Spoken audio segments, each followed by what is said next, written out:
You said the weak job market, and in some sectors it is weak. But what I'm finding, I was just out at a restaurant last night, and they've got the same problem at the restaurant that I've got with the little farm that I bought. We had a bunch of them when the employees at the farm realized that we were walking the straight and narrow when it comes to the legality of paying people. We have to deduct 10% of everything that we pay, and then we file a tax return every single month with the government of Puerto Rico, and we turn that over. And they realized that since this was getting reported, that they were going to lose their coupons, they're called, their food stamps. So all of them are on government assistance. And so they all quit because the government is paying them not to work, and it's much easier to not work. They do cash work on the side for extra cash, but they all quit. And so it's very difficult to hire people legitimately and get them to actually work for a living, because the government, you're in competition now with the government.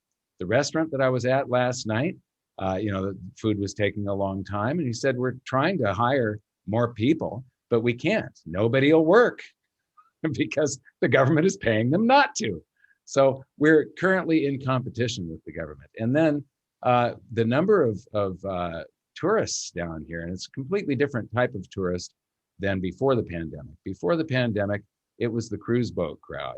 And now what we're seeing is it's the stimulus check crowd. Anybody that receives a stimulus check and can hop on these super cheap flights that they've got right now is coming down here for a vacation. So it's a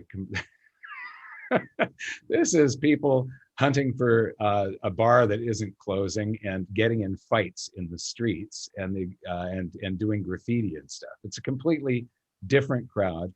And so this competition with the government, the weak jobs market is weak, not necessarily because there aren't jobs out there, but partially because people are just refusing to go to work because the government is paying them not to.